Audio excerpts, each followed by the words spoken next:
O reino da divina vontade em meio às criaturas. Livro do céu. A chamada às criaturas à ordem, ao seu posto e à finalidade para a qual foram criadas por Deus.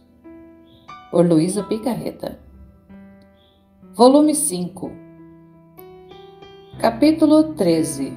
15 de junho de 1903. Quem se serve dos sentidos para glorificar a Nosso Senhor, conserva em si a sua obra criadora. Encontrando-me no meu estado habitual, meu adorável Jesus, não sei como, via-o dentro do meu olho. Então eu me admirei e ele me disse: minha filha, quem se serve dos sentidos para me ofender, deforma em si minha imagem. Por isso, o pecado dá morte à alma, não porque verdadeiramente morra, mas porque dá a morte a tudo o que é divino. Se, pelo contrário, se serve dos sentidos para me glorificar, posso dizer: tu és o meu olho, o meu ouvido, a minha boca, as minhas mãos e os meus pés. E com isto conserva em si a minha obra criadora. E se ao glorificar-me acrescenta o sofrer, o satisfazer, o reparar por outros, conserva em si a minha obra redentora. E aperfeiçoando em si estas minhas obras, ressurge a minha obra santificadora, santificando tudo e conservando-o na própria alma, porque de tudo quanto fiz na obra criadora, redentora e santificadora, transfundi na alma uma participação de mim mesmo obrar. Mas tudo está em si, a alma corresponde à minha obra. Capítulo 14, 16 de junho de 1903. O que torna a alma mais amada, mais bela, mais amável e mais íntima com Deus é a perseverança no agir só para agradar a Ele. Continuando meu habitual estado, encontrei-me fora de mim mesma e via o menino Jesus, que tinha na mão uma taça cheia de amargura e uma vara. E ele disse-me: olha, minha filha, que taça de amargura me dá a beber continuamente o mundo. E eu: Senhor, parti-me algo a mim, assim não sofrerás sozinho. Então me deu a beber um pouquinho daquela amargura, e depois com a vara que tinha na mão, pôs-se a trespassar meu coração, tanto que fazia um buraco de onde saía um rio daquela amargura que tinha bebido, mas mudada em leite doce, e aí a boca do menino, que tudo se adoçava e confortava. E depois me disse: minha filha, quando dou à alma o amargo, as tribulações, se a alma se uniformiza à minha vontade, se me agradece por isso, e disso me faz um presente oferecendo a mim mesmo, para ela é amargo, é sofrimento, e para mim se muda em doçura e alívio. Mas o que mais me alegra e me dá prazer é ver se a alma, quando obra e padece, está atenta a me agradar somente a mim, sem outro fim ou propósito de recompensa. Porém, o que faz mais querida a alma, mais bela, mais amável, mais íntima do ser divino, é a perseverança neste modo de comportar-se, tornando-a imutável junto com o imutável Deus. Porque se hoje faz e amanhã não, se uma vez tem um fim e outra vez outro, hoje trata de agradar a Deus, amanhã às criaturas, é a imagem de quem hoje é rainha e amanhã é vilíssima serva, hoje se alimenta de deliciosos alimentos e amanhã de porcarias. Pouco depois desapareceu, mas logo voltou acrescentando: o sol está para benefício de todos, mas nem todos gozam de seus benéficos efeitos. Assim, o sol divino a todos dá sua luz, mas quem goza seus benéficos efeitos?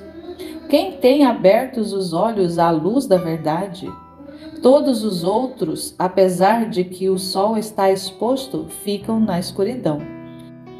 Mas propriamente goza, recebe toda a plenitude deste sol, quem está tudo ocupado em me agradar. Capítulo 15. Beleza interior da alma. Encontrando-me fora de mim mesma, vi a rainha mãe e prostrando-me aos seus pés, disse-lhe: Minha mãe, em que terrível estreiteza me encontro, privada do único bem e da minha própria vida. Sinto-me chegar ao extremo.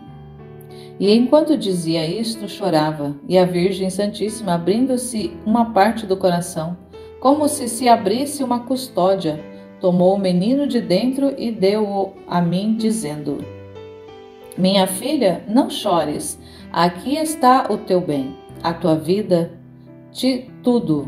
teu tudo. Toma-o e tenha-o sempre contigo, e enquanto o tiveres contigo, tenha o teu olhar fixo em teu interior sobre ele. Não te preocupes se não te diz nada, ou se tu não sabes dizer nada.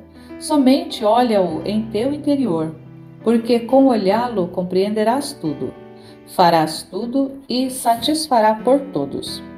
Esta é a beleza da alma interior, que sem voz, sem instruções, como não há nada exterior que a atraia ou a inquiete, senão que toda a sua atração, todos os seus bens estão fechados no interior. Facilmente, com o simples olhar a Jesus, tudo entende e tudo obra. Deste modo caminharás até o cume do Calvário, e uma vez que tenhas chegado, não mais como menino o verás, senão crucificado, e tu ficarás junto com ele crucificada. Por isso, parecia que com o menino nos braços e a Virgem Santíssima fazíamos o caminho do Calvário. Enquanto se caminhava, alguma vez encontrava alguém que me queria tirar Jesus, e chamava com a rainha mãe, dizendo-me: Minha mãe, ajuda-me, que querem tirar-me Jesus. E ela me respondia: Não temas, teu empenho seja ter o olhar interior fixo sobre ele. E isto tem tanta força que todas as outras forças humanas e diabólicas ficarão debilitadas e derrotadas. Agora, enquanto caminhava, encontramos um templo no qual se celebrava a Santa Missa. No momento ao receber a comunhão, eu voei com o menino nos braços ao altar para recebê-la. Mas qual não foi minha surpresa que, enquanto Jesus Cristo entrou dentro de mim, desapareceu dos meus braços, e pouco depois me encontrei em mim mesma. Capítulo 15. 3 de julho de 1903. Quem se dá a Jesus em vida, Jesus dá-se a ela na morte e a isenta do purgatório. Esta manhã, encontrando-me extremamente aflita pela perda do meu adorável Jesus, fez-se ver dentro de mim que enchia toda a minha pessoa, isto é, a minha cabeça, os meus braços e assim por diante. E vendo isto, disse-me, como querendo explicar-me o significado de como se fazia ver: Minha filha, por que te afliges, sendo eu o dono de ti? Quando uma alma chega a me fazer dono de sua mente, dos braços, do coração e dos pés, o pecado não pode reinar. E se alguma coisa involuntária entra nela, sendo eu o dono, e a alma estando sob a influência do meu domínio, está em contínua atitude de expiação e rapidamente sai. Além disso, sendo eu santo, é difícil reter em si qualquer coisa que não seja santa. Além disso, tendo-me dado a si mesma em vida, é justiça que eu te dê a todo o eu mesmo na morte, admitindo-a sem qualquer demora a visão beatífica.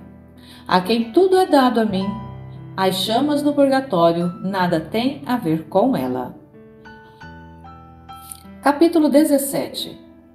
Quanto mais a alma se despoja das coisas naturais, tanto mais adquire as coisas sobrenaturais e divinas. Encontrando-me no meu estado habitual, assim que chegou o meu adorável Jesus, fazia-me ouvir a sua dulcíssima voz que dizia: Quanto mais a alma se despoja das coisas naturais, tanto mais adquire as coisas sobrenaturais e divinas. Quanto mais se despoja do amor próprio, tanto mais conquista do amor de Deus. Quanto menos se fatiga em conhecer as ciências humanas, em gozar os prazeres da vida, tanto de conhecimento de mais adquire das coisas do céu, da virtude, e tanto mais as gostará, convertendo-as amargas em doces. Em suma, todas são coisas que andam de mãos dadas, de um modo que se nada se sente de sobrenatural, se o amor de Deus está apagado na alma, se nada se conhece das virtudes e das coisas do céu, e nenhum gosto se sente por elas, a razão é bem conhecida. Capítulo 18, 2 de outubro de 1903. Quem procura estar unida com Jesus, cresce na sua própria vida e dá o desenvolvimento ao enxerto, feito por ele na redenção, acrescentando outros ramos à árvore da sua humanidade. Encontrando-me em meu habitual estado, toda amarga e aflita e quase aturdida pela privação de meu adorável Jesus, não sabendo eu mesma onde me encontrasse, se no inferno ou sobre a terra, como raio que foge, apenas ouvi que dizia: quem se encontra no caminho das virtudes está em minha própria vida, e quem se encontra no caminho do vício se encontra em contradições comigo. E desapareceu. Logo depois, em outra aparição, como relâmpago adicionado: minha encarnação enxertou a humanidade à divindade. E quem busca estar unido comigo, com a vontade, com as obras e com o coração, tratando de desenvolver sua vida à norma da minha, pode-se dizer que cresce em minha mesma vida e dá o desenvolvimento ao enxerto feito por mim, adicionando outros ramos à árvore da minha humanidade. Se não se une comigo, além de que não cresce em mim, não dá nenhum desenvolvimento ao enxerto. Mas como quem não está comigo não pode ter vida, então com a perdição se perde esse enxerto. E novamente desapareceu. Depois disso, eu me encontrei fora de mim mesma, dentro de um jardim onde estavam vários arbustos de rosas, algumas belas, abertas em justa proporção, outras semicerradas e outras com todas as folhas caindo, que apenas se necessitavam um ligeiro movimento para fazê-las descascar, ficando somente o caule da rosa nu. E um jovem, não sabendo quem fosse, me disse: as primeiras rosas são as almas interiores, que trabalham em seu interior. São símbolo das folhas da rosa que se contém no interior, dando um contraste de beleza, de frescor e de solidez, sem temer que alguma folha caia por terra. As folhas exteriores são símbolo do desabafo que faz a alma interior ao exterior, porque, tendo vida por dentro, são obras perfumadas e de caridade santa, que quase como luzes golpeiam os olhos de Deus e do próximo.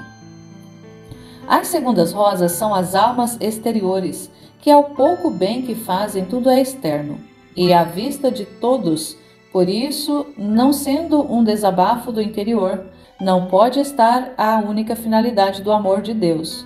Por isso, onde não há isto, as folhas não podem estar fixas, e é dizer as virtudes, pelo que chegando leve o sopro da soberba, o sopro da complacência, do amor próprio, do respeito humano, das contradições, das mortificações. Fazem cair as folhas, mal as tocam, assim que a pobre rosa fica sempre nua, sem folhas, ficando-lhe somente espinhos que punem a consciência. Depois disto, encontrei-me em mim mesma. Capítulo 19, 3 de outubro de 1903. Jesus continua sua vida no mundo não só no Santíssimo Sacramento, mas também nas almas que se encontram em graça. Enquanto eu estava pensando na hora da paixão, quando Jesus se despediu de sua mãe para ir à morte e se abençoaram mutuamente, e estava oferecendo esta hora para reparar por aqueles que não abençoam em cada coisa o Senhor, mas o ofendem, para impedir todas as bênçãos que são necessárias para nos conservar na graça de Deus e para preencher o vazio da glória de Deus, como se todas as criaturas o abençoassem. Enquanto fazia isto, sentia-o mover-se em meu interior e dizia: Minha filha, no ato de abençoar a minha mãe, tentei abençoar também a cada uma das criaturas em particular e em geral, de modo que tudo está abençoado por mim. Os pensamentos, as palavras, os batimentos, os passos, os movimentos feitos por mim. Tudo está avalizado com minha bênção. Também te digo que todo o bem que fazem as criaturas, tudo feito por minha humanidade, para fazer que todo o obrar das criaturas fosse primeiro divinizado por mim. Além disso, a minha vida continua ainda real e verdadeira no mundo, não só no Santíssimo Sacramento, mas também nas almas que se encontram na minha graça. E sendo muito restrita a capacidade da criatura, não podendo tomar de um só tudo o que eu fiz, faço de maneira que a alma continue meus reparos, outra os louvores, alguma outra o agradecimento, alguma outra o zelo da saúde das almas, outra meus sofrimentos e assim de tudo mais. E segundo me correspondam, assim desenvolva a minha vida nelas. Assim que pense em que estreitas penas me põem, pois enquanto eu quero obrar neles, eles não me fazem caso. Dito isto, desapareceu, e eu encontrei-me em mim mesma. Capítulo 20, 7 de outubro de 1903. As almas vítimas são os anjos humanos que devem reparar, impedir e proteger a humanidade. Havendo dito ao confessor que me deixasse na vontade de Nosso Senhor, tirando-me a obediência de que, sem importar se ele me amava ou não, devia continuar neste estado de vítima, e ele, primeiro que não queria e depois que sim, se eu assumia a responsabilidade de responder a Jesus Cristo do que podia acontecer no mundo. Por isso, que pensasse primeiro e depois respondesse, e querendo dizer que eu não queria opor-me ao querer divino, só se o Senhor o quiser eu quero, e se ele não quiser eu não quero, em que aproveita esta responsabilidade?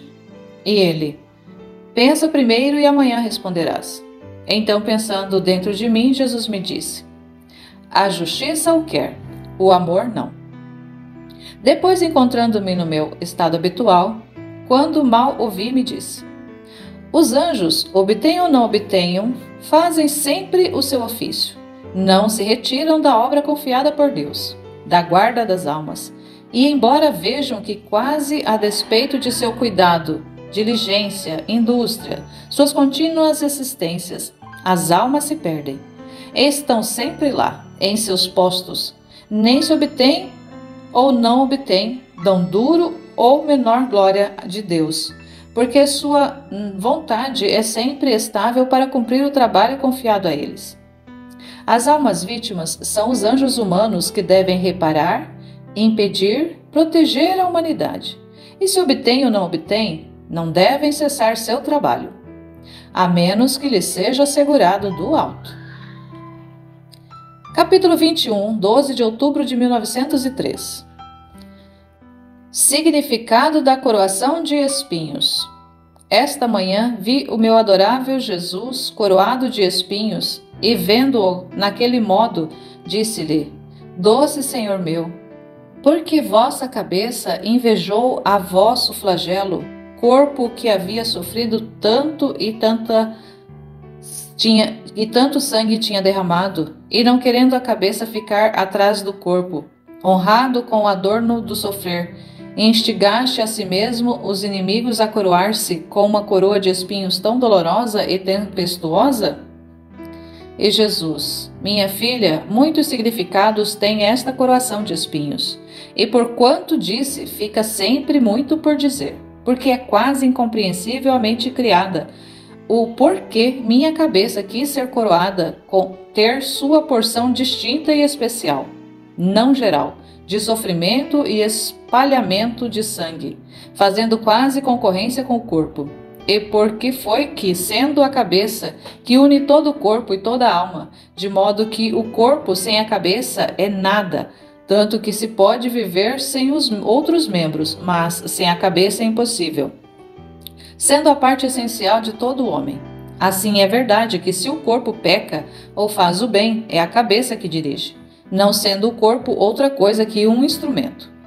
Então, devendo minha cabeça restituir o regime e o domínio, e merecer que nas mentes humanas entrassem novos céus de graças, novos mundos de verdade, e destruir os novos infernos de pecados, pelos quais chegariam a tornar-se vis escravos de vis paixões, e querendo coroar a toda a família humana de glória, de honra e de decoro, por isso quis coroar e honrar em primeiro lugar a minha humanidade.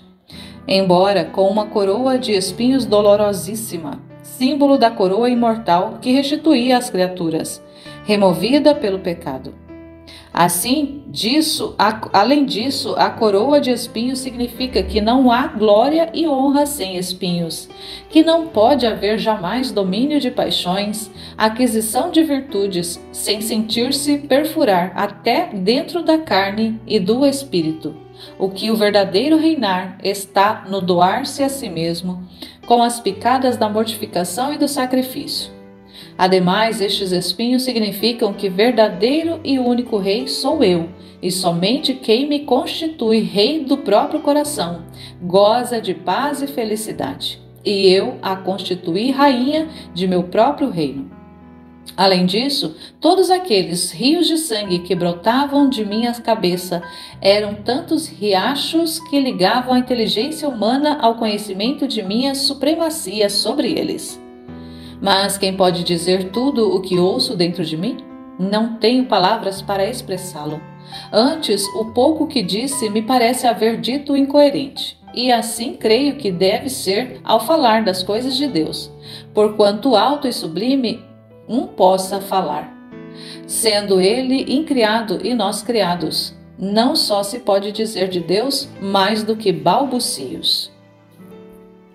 Capítulo 22, 16 de outubro de 1903. A divina vontade é luz, e quem a faz se nutre de luz. Encontrando-me em meu habitual estado, me sentia toda cheia de pecados e de amarguras. Então se fez como um flash de luz em meu interior, e apenas vi a meu adorável Jesus. Porém, ante sua presença, os pecados desapareceram, e eu tenho dito: meu Senhor, como é que diante de tua presença, com a qual eu devo conhecer mais os meus pecados, acontece o contrário? E ele: minha filha, minha presença é mar que não tem confins. E quem se encontra em minha presença é como uma gotinha, que seja negra ou branca. Em meu mar se perde. Como você pode reconhecer mais? Além disso, meu toque divino purga tudo, e o preto faz branco. Como você teme então? Além disso, minha vontade é luz, e você, fazendo sempre minha vontade, te nutres de luz, convertendo-se tuas mortificações, privações e sofrimentos em alimento de luz para a alma. Porque só o alimento substancioso e que dá verdadeira vida é minha vontade. E você não sabe que com este contínuo nutrir-se de luz, ainda quando a alma encontrar qualquer defeito, a purga continuamente? E dito isto, ele desapareceu. Capítulo 23, 18 de outubro de 1903. O pecado é um ato oposto da vontade humana à divina. O verdadeiro amor é viver na vontade do amado. Continuando meu habitual estado, por breves instantes vi o meu adorável Jesus e disse-me: minha filha, sabes tu que coisa forma o pecado? Um ato oposto da vontade humana à divina. Imagine dois amigos que estão em contradição. Se a coisa é leve, você diz que não é perfeita e leal sua amizade, embora fossem coisas pequenas. Como amar-se e contradizer-se? O verdadeiro amor é viver na vontade do outro, inclusive à custa de sacrifício. Mas se a coisa é grave, não são amigos, mas ferozes inimigos. Tal é o pecado. Opor-se ao querer divino é o mesmo que fazer-se inimigo de Deus. Ainda que seja em coisas pequenas, é sempre a criatura que se põe em contradição com o Criador.